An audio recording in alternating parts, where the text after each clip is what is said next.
tunazima zote, tunawasha moja, rangi ya kijani. Oh, tunazima zote, tunawasha moja, rangi ya kijani. Oh, tunazima zote, tunaiwasha moja, rangi ya kijani. Tunafanya nini? Oh, tunazima zote, tunawasha moja, ndugu zangu. Kwanza nichukue nafasi hii kuwashukuru sana nyinyi wananchi mliokubali kuongozana na mimi kuja kuchukua fomu hii. Lakini kabla yenu nichukue nafasi kukishukuru chama changu cha Mapinduzi. Nichukue nafasi hii kuishukuru sana kamati kuu ya halmashauri kuu kwa mapenzi yake ya dhati kwa kufuata kanuni na miongozo ya Chama cha Mapinduzi. Ikaweza kuniteua katika wale wagombea wote tuliogombea watano na kupendekeza jina langu kusimama kwa niaba ya Chama cha Mapinduzi kupeperusha bendera ya Chama cha Mapinduzi kwa wilaya ya Rorya.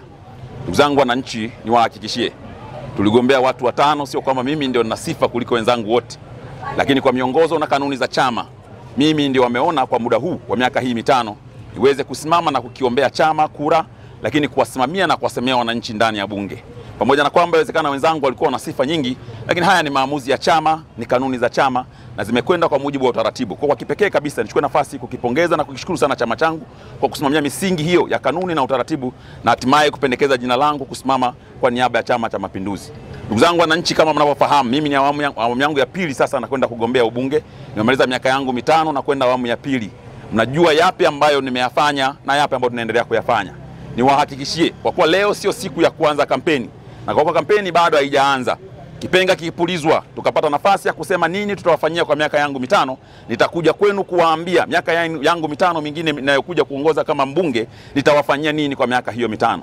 Leo itoshe tu kushukuru Chama cha Mapinduzi, kuwashukuru nyinyi mlioongozana na mimi, lakini kuwaomba twende kwenye safari moja, safari ndefu ya kukitafutia kura Chama cha Mapinduzi, hatimaye tushinde kwa ushindi mkubwa, bila kusahau kwa majemedali wa chama hiki ambaye kimsingi lazima wanarolea twende tukamsemee ni Mheshimiwa Rais wetu Samia Suluhu Hassan. Lazima kila mtu aende akaimbe wimbo huo, kwa sababu bila Mama Samia, bila mwenyekiti wa chama, bado mbunge hawezi kuwepo. Matarajio na matumaini yenu yote mlionayo juu yangu, lazima tuanze na chama, lazima tuanze na Mheshimiwa Rais pamoja na mgombea mwenza, na ndio heshima ya kukienzi chama hiki na ndio msingi imara wa kwenda sisi kama wananchi wa Rorya.